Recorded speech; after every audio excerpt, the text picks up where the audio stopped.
Hello again everyone, welcome back again di Bitcoin Update. So hari ini kita udah review untuk Solana. Sekitar 10 jam yang lalu kita post video seputar Solana. Dan kemarin kita ada live streaming ya, cukup seru ngebahas tentang financial market di tengah kondisi geopolitical tension. Sedikit reminder buat teman-teman, hari ini sebenarnya ada bank holiday. Jadi memang market movementnya nggak terlalu volatile kayak umumnya di hari Senin.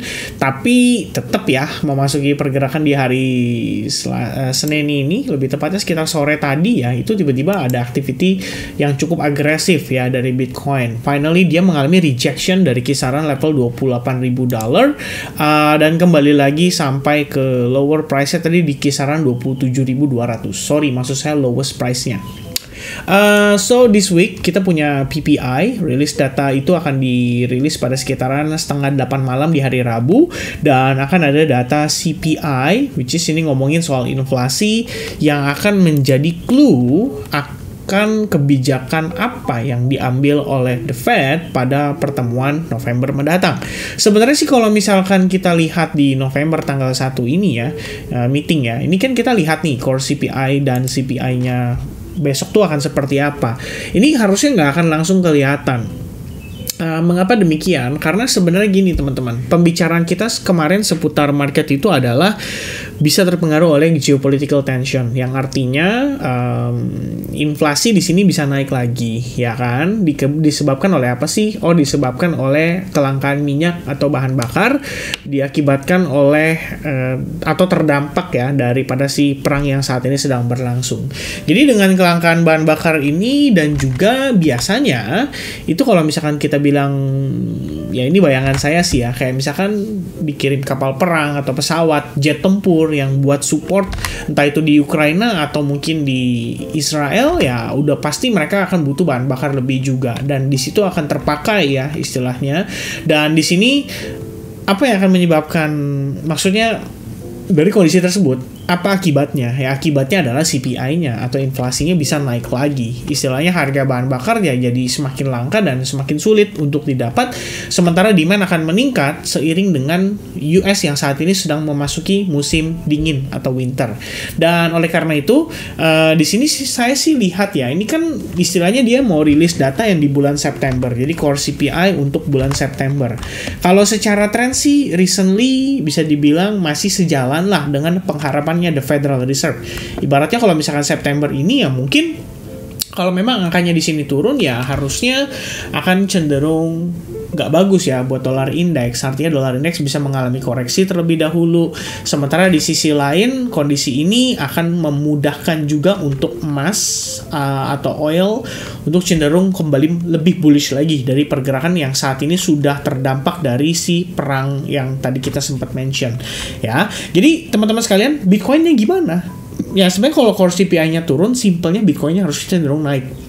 Ya, mengapa demikian? Karena interest rate harusnya akan ditetapkan di angka 5,5% pada pertemuan November mendatang. Nah, yang jadi pertanyaan adalah setelah nanti memasuki November akan dirilis data inflasi untuk bulan Oktober. Pertanyaannya adalah naik atau enggak. Itu sebenarnya yang menjadi kunci lagi ya untuk masalah The Fed di sini. Apakah dia akan menjalankan sesuai dengan omongannya dia ya, si Jerome Powell, di mana dia pernah bilang waktu si FOMC press conference terakhir mengatakan bahwa tidak menutup kemungkinan akhir tahun ini akan ada sekali lagi kenaikan suku bunga, dan di tahun berikutnya proyeksi suku bunganya tidak akan turun dalam waktu yang lebih singkat ya, dalam artian akan diperpanjang lebih jauh lagi. Oke?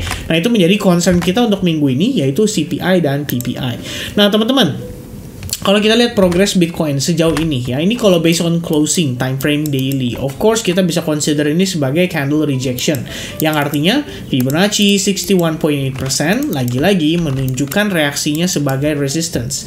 Tapi di sisi yang lain, kalau kalian lihat di sini, ini masih ada SNR-nya di level bawah ya, dan di sini saya pikir kita belum benar-benar totally break. Jadi somehow Bitcoin kelihatannya akan melanjutkan konsolidasinya, bergerak di antara 61 di Fibonacci 0,618 dan juga di kisaran area support dari previous SNR. ya. Dan memang tadi banget sih sebenarnya waktu kita ngelihat dia kebentur ya di kisaran area support resistance ini, itu saya langsung sempat mention juga ya di teman-teman advance group, kita sempat infokan bahwa there's a possibility untuk market di sini kembali mengalami reaction ya, dan mungkin bisa rebound terlebih dahulu.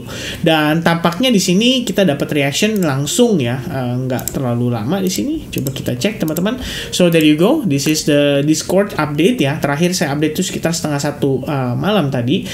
Dan hari ini kita sempat ngadain yang namanya live streaming. Jadi memang setiap hari Senin itu kita akan ada live streaming kalau misalkan lagi di advance group. Sementara ya mungkin regularly Rabu ya, rencananya saya pengen mulai jalanin. Jadi setiap kali Rabu kita akan review lagi, analisis untuk Senin dan Selasa, kira-kira progresnya seperti apa. Nah di sini beberapa waktu lalu kita memang melihat opportunity. Jadi apa yang saya istilahnya analisa, ini saya share ya, istilahnya sekitar hari Mingguan lalu, dan saya decide untuk mengambil short position memanfaatkan VWAP yang terbentuk pada time frame daily beserta Fibonacci 61,8% dengan penempatan stop loss di kisaran 28.500 atau 28.600. Dan lengkap ya, istilahnya ada analisisnya untuk mitigasinya seperti apa, planningnya, dan di situ saya sudah share. Ya so far sih berjalan sesuai dengan ekspektasi. Paling enggak Bitcoin udah turun ya, dari harga kita melakukan sell short di kisaran 28.000, itu udah turun sampai tadi serendah-rendahnya di 28.200. Cuman per dia kebentur tadi, dan kita ngelihat ada candle rejection berupa bullish engulfing dan bututnya panjang-panjang ke bawah. Di sini saya langsung menginformasikan lah ya, ibaratnya di mana reasonable banget untuk take profit, dan by the time nanti ketika harganya mengalami rebound, which is kita bisa pahami bahwa ini adalah part of the correction dan ada possibility untuk menjadi lower high-nya, di situ teman-teman bisa consider untuk melakukan averaging ya. Nah teman-teman sekalian, yang saya pengen highlight khususnya untuk time frame 4 jam, this time maybe could be different. Why? Di sini saya akan coba gunakan chart lain aja biar teman-teman bisa lihat lebih clear ya. Probably I'm gonna use this CoinEx. Oke, teman-teman sekalian. Jadi kalau kita lihat, ini adalah high point, low point, high point, low point, high point, dan recently low point.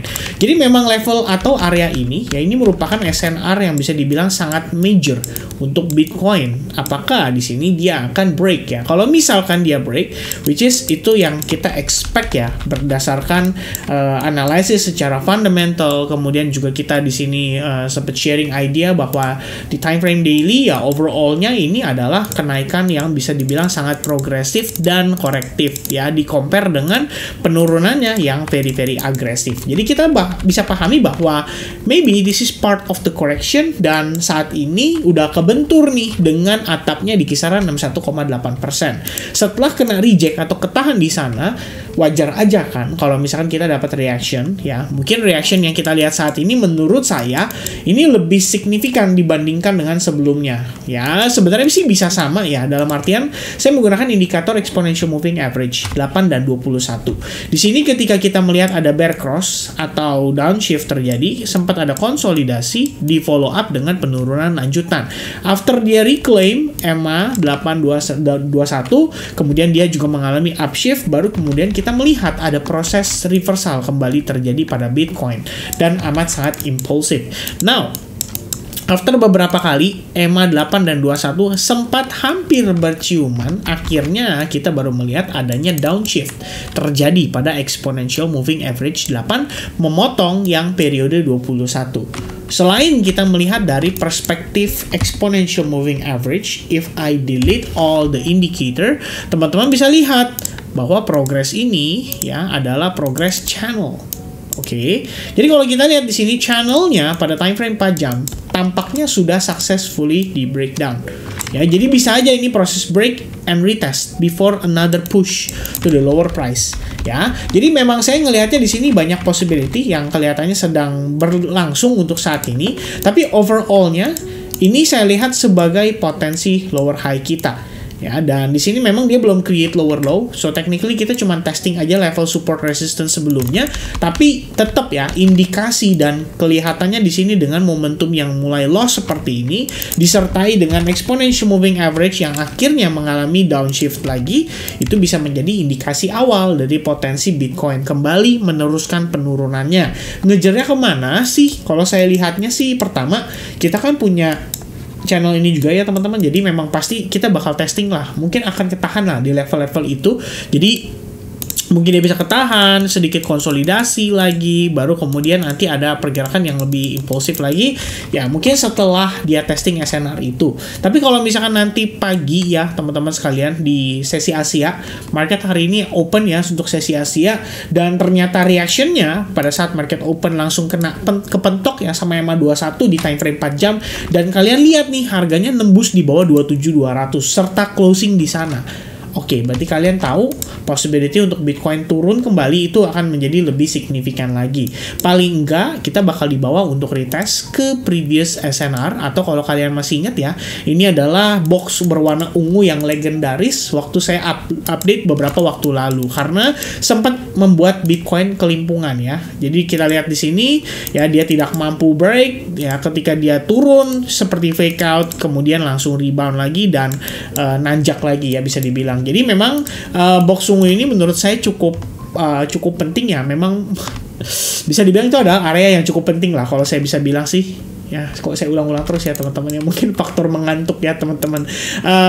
Forgive me ya for that. But in the end teman-teman sekalian, yang saya pengen highlight lagi juga adalah VWAP di sini ya. Currently kita lagi berusaha untuk kembali bergerak di bawah VWAP, which is kalau closingnya di bawah 22.600 aja itu harusnya udah terkonfirmasi ya bahwa kita saat ini kembali bergerak di bawah VWAP. Dan dengan Bitcoin mereclaim VWAP menjadi potensi resistance-nya, kalau misalkan nanti kita melihat dia mengalami retracement, balik lagi retest mungkin ke 27.600, ingat ya teman-teman, VWAP di sana saat ini berfungsi sebagai resistance-nya. Dan ini adalah resistance yang sangat kuat, mengingat VWAP itu adalah sebuah indikator moving average, tapi dengan tambahan komponen berupa volume. Jadi memang somehow di level ini, itu memiliki volume transaksi yang besar, dan sangat mudah untuk men-trigger aktivitas yang sangat impulsif di market price untuk Bitcoin saat ini. So, pandangan dari saya sebenarnya sesimpel itu ya. Saya melihat bahwa ada possibility untuk harga turun lebih signifikan lagi.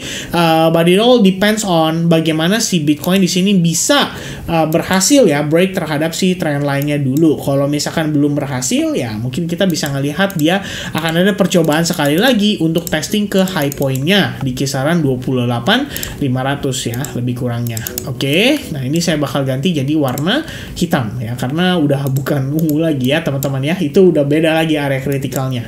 Alright, so ini dia sebenarnya more or less. Nanti teman-teman lihat dulu kira-kira reactionnya kayak gimana, karena begitu kita testing ke area ini, kita ngelihat ada Three River Morningstar terbentuk di situ. Jadi saya antisipasi ada kemungkinan harga bisa rebound.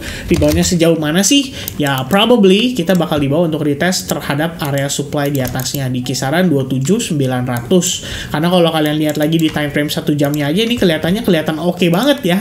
Dalam artian 30 minutes ya, 15 minutes kalian bakal ngelihat ini kayak semacam V formation terbentuk, dan orang bilang ini adalah market structure shift.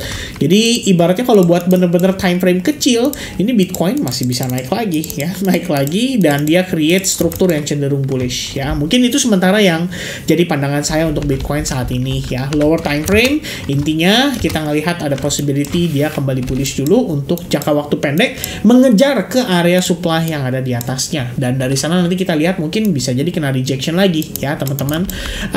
Plus tambahannya, kalau saya pikir di sini ada EMA 21 time frame 1 jam, itu bisa jadi patokan juga kalau misalkan dia mengalami rejection ketika testing ke EMA 21, maka itu bisa menjadi clue ya terhadap possibility untuk Bitcoin kembali turun langsung tanpa adanya retest ke area supply yang lebih tinggi. Oke. So, teman-teman sekalian, maafkan saya jika ada kata-kata yang berlibet ya, mungkin ada yang kurang, mungkin bisa istilahnya dimaklumi karena ini posisi saya juga kelihatannya sudah mulai mengantuk. So, thank you buat teman-teman yang udah nonton video ini sampai finish. Mudah-mudahan kalian suka dengan informasi yang saya deliver dan saya update. Dan kalau kalian suka, jangan lupa untuk klik like buttonnya, plus subscribe juga channel ini buat teman-teman yang baru hadir. Dan terakhir, tambah dari saya, karena requestan dari altcoins masih banyak ya, jadi di offer dari saya itu masih stands, dimana kalau kalian bisa support video ini mencapai 500 likes, mungkin saya akan consider untuk mengadakan live streaming dalam waktu dekat. Jadi kita akan bahas altcoins secara mendetail. Oke? So God bless buat teman-teman semua, and I'll see you guys again in the next update. Cheers guys, bye bye.